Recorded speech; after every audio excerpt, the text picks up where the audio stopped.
Selamat bertemu kembali anak-anakku sekalian. Saat ini kita masuk ke tahun ajaran 2001-2002 dan bertemu dengan Bapak ya. Mungkin ada yang belum kenal, nama Bapak Adi Wirawan. Bapak mengajar mata pelajaran bimbingan TIK. Kenapa disebut bimbingan TIK? Bukan TIK atau informatika ya. Jadi ada bedanya, mungkin kalian juga perlu tahu ya. Jadi materi komputer di kurikulum terbaru sebenarnya informatika. Tapi untuk bisa mengajar informatika itu sekolah harus mengajukan ke kementerian dan harus disetujui dulu. Karena nanti kaitannya dengan sistem pendataan pokok pendidikan atau Dapodik. Nah, pelajaran informatika ini agak berbeda, lebih menekankan ke aspek produksi ya. Bagaimana kita memanfaatkan teknologi untuk hal-hal yang produktif. Sedangkan kalau di bimbingan itu ke pengguna akhir atau end user.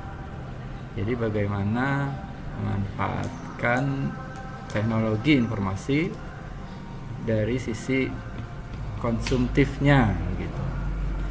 Pemanfaatannya saja. Nah, kemudian untuk pelajaran informatika itu diajarkan sebagai pengganti prakarya. Jadi kalau kita belajar informatika berarti kalian tidak akan mendapat pelajaran prakarya begitu. Karena kalau diajarkan dua-duanya itu otomatis beban kalian akan terlalu banyak. Tapi di sekolah kita di SMP PGRI ini sejak sebelum pelajaran komputer masuk pun sudah komit mengajarkan komputer ya. Jadi waktu masih sifatnya ekstrakurikuler kita sudah belajar. Disiapkan lab. Nah, kemudian sesudah jadi muatan lokal ya. Jadi masuk ke dalam jadwal pelajaran itu kita tetap meningkatkan materi maupun prasarana komputernya. Nah, kemudian jadi pelajaran inti TIK itu juga sudah sekitar tahun 2006. Nah, kemudian setelah berubah lagi jadi pelajaran TIK sebagai bimbingan itu diajarkan di luar. Jadi nanti kalau kita tatap muka itu kalian belajar TIK-nya bisa pulang sekolah ataupun sebelum masuk untuk siswa yang masuk siang. Itu ya. Nah, di pelajaran TIK yang bersifat bimbingan itu materi-materi yang nanti kita pelajari itu berkaitan dengan aplikasi, presentasi, dan pemanfaatan internet ya. Nah, untuk kali ini kita mulai dengan mengenal aplikasi presentasi ya. Nah, di aplikasi presentasi ini pada tahap awal tujuan yang harus kita tuntaskan adalah nanti kalian diharapkan bisa menjelaskan ya fungsi dari presentasi atau dari aplikasi presentasi gitu. Jadi ini berkaitan dengan definisi, dengan pemahaman tentang apa itu presentasi dan aplikasi presentasi. Lalu juga kalian diharapkan bisa menjelaskan cara membuka aplikasi presentasi. Lalu yang ketiga, kalian diharapkan bisa menjelaskan pengertian dari slide pada presentasi. Nah, sesudah masuk bisa membuka, tahu apa itu slide, kalian harus bisa menyebutkan menu-menu pada aplikasi presentasi. Nah, kita mulai dari yang awal tadi ya, pengertiannya. Aplikasi presentasi adalah aplikasi yang digunakan untuk membantu presenter menyajikan suatu ide atau materi secara lebih menarik dan sistematis ya. Kalau presentasi sendiri adalah penyajian suatu ide ke khalayak ya, ke beberapa orang atau sekelompok orang. Itu presentasi. Nah, aplikasi presentasi itu untuk mempermudah ya, dan juga membuat lebih menarik dan sistematis ya. Jadi agar pada saat si presenter menjelaskan ide atau materinya itu dia terarah ya, terarah, dan audiens atau pemirsa itu akan lebih terpaku pada presentasi, tertarik karena dengan aplikasi presentasi itu banyak media yang bisa disajikan ya, bukan hanya tulisan, bisa gambar, bisa video ya, bahkan audio dan interaktif sekalipun, animasi dan sebagainya. Itu nanti kita bahas lebih dalam. Nah, itu pengertiannya ya. Jadi pengertian aplikasi presentasi adalah tools atau alat yang digunakan untuk membantu presenter menyajikan suatu ide dan materi secara lebih menarik dan sistematis. Lalu dalam menyajikan sebuah presentasi ya, tentu ada komponen-komponennya ya. Menyajikan presentasi dengan aplikasi presentasi itu ada komponen pembantu yang harus disiapkan selain presenter ya. Jadi selain misalnya kalian atau Bapak yang mempresentasikannya seperti sekarang, itu tentu harus dibantu sama berbagai entah itu peralatan atau perangkat lunak. Nah, dari sisi perangkat lunak biasanya seorang presenter yang menggunakan aplikasi presentasi itu butuh proyektor ya. Lalu juga harus ada komputernya ya, atau laptop, atau bisa dari tab atau handphone juga begitu. Nah, kemudian harus disiapkan di dalam komputer itu aplikasi presentasinya ya. Apa misalnya PowerPoint, Google Slide. Nah, terus di dalam aplikasi presentasi itu kan membuat slide ya. Nah, nanti ada pembahasan khusus tentang slide karena tadi di tujuan pembelajarannya juga kalian harus menguasai tentang slide. Nah, terus yang terakhir adalah layar ya. Jadi layar itu bisa apa sih? Bisa layar dari kain atau layar yang dibuat khusus buat presentasi, atau bisa juga TV yang ukurannya besar.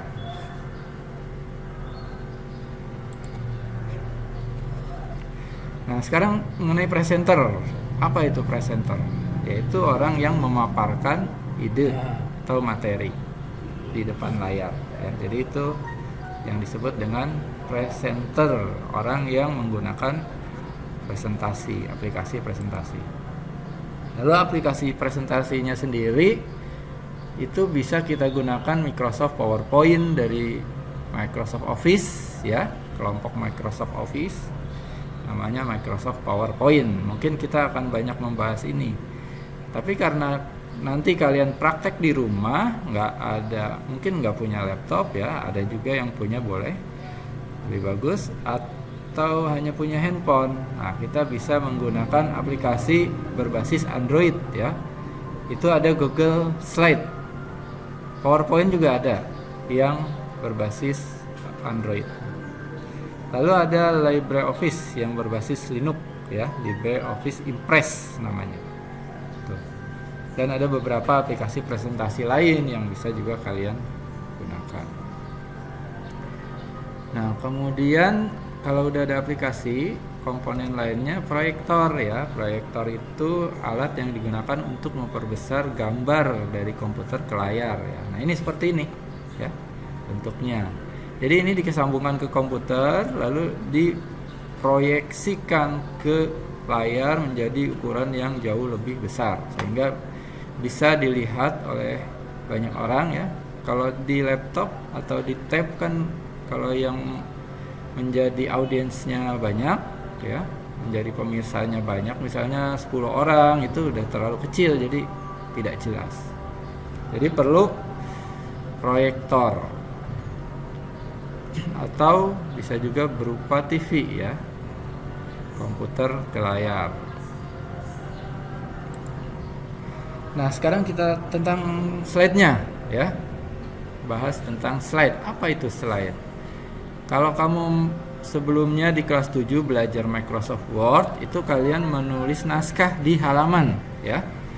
Nah, di dalam aplikasi presentasi itu namanya slide ya. Bedanya dengan Microsoft Word itu. Atau kalau di Excel waktu kelas 8 kamu mengerjakan area kerja di sheet ya, atau worksheet ya. Nah, kalau di aplikasi presentasi tidak adanya slide. Dan bedanya dengan worksheet dan halaman, slide itu biasanya tidak diprioritaskan untuk dicetak ya. Kalau naskah kan biasanya di print ke media printer, alat bantunya. Worksheet juga kan, misalnya kita buat laporan keuangan, laporan gaji, laporan inventaris, peralatan kantor. Nah, itu di print. Tapi kalau slide itu dipresentasikan langsung ke proyektor tadi ya, ke layar besar.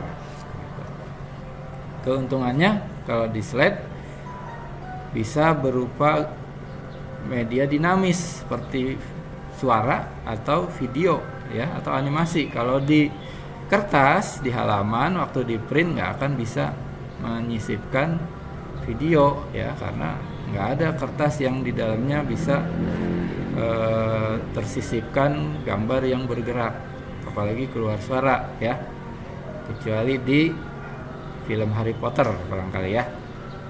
Nah, itu secara teknologi sampai sekarang belum ada. Lalu apa itu slide lebih jauh ya? Slide itu memiliki 3 komponen penting, 4 ya. Sebenarnya 3, tapi yang 4 itu jarang diketahui dan sifatnya tambahan.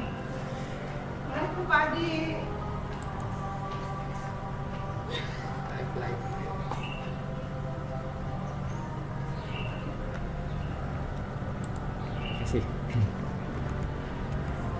Nah, apa komponennya? Yang pertama layout. Yes. Ya. Layout adalah tampilan seperti apa. Nah, ini saya kasih lihat ya layout. Saya tutup dulu. Tampilannya kita muncul di ini ya, di aplikasinya. Layout itu kalau kita klik kanan di slide, nah di sini ada layout ya. Nah, ini kamu bisa memilih format tampilan, apakah judul dan pengarang, atau judul dan penjelasan, atau judul dan gambar yang jumlahnya 2 ya, atau judul. Nah, ini namanya layout ya, layout.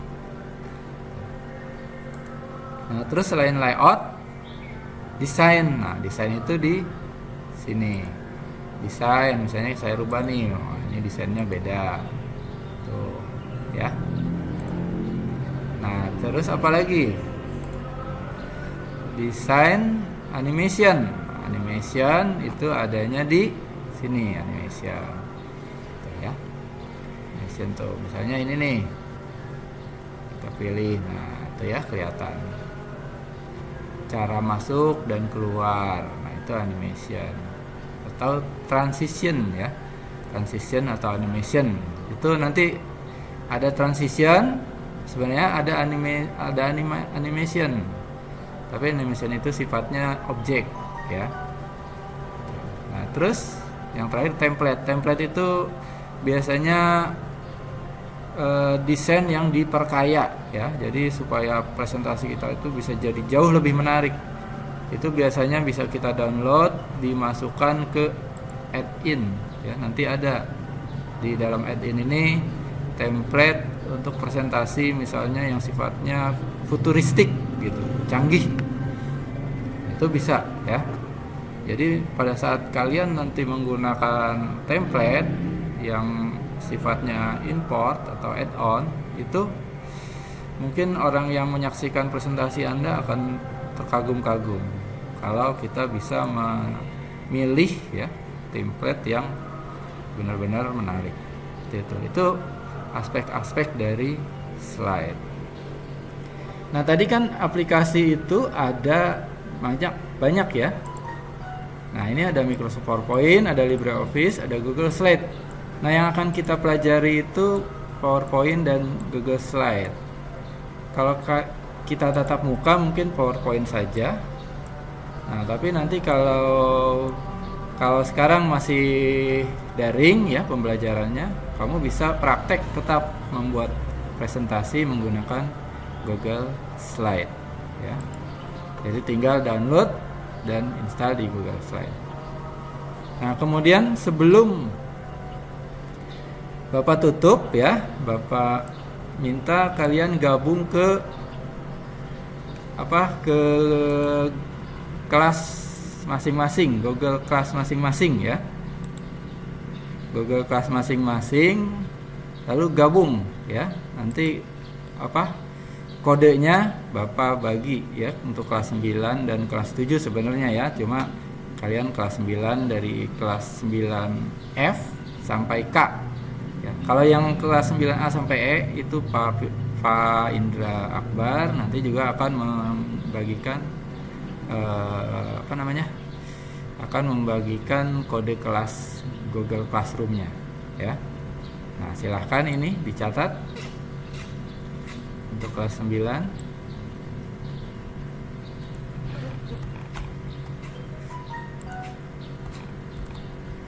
Nah, ini ya kodenya.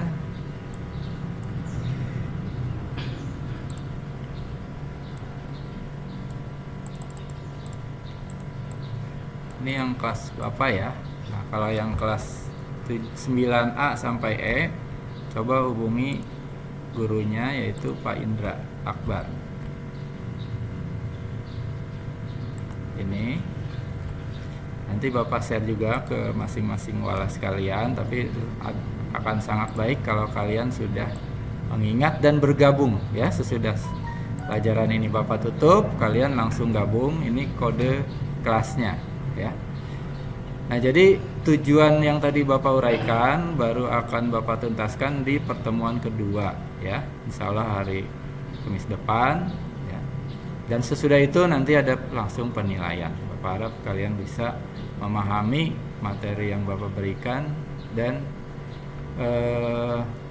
bisa memperoleh nilai yang baik ya, dan mempraktekannya dengan benar. Demikian materi hari ini. Sampai bertemu di pertemuan yang akan datang. Wabillahi taufiq wal hidayah. Wassalamualaikum warahmatullahi wabarakatuh.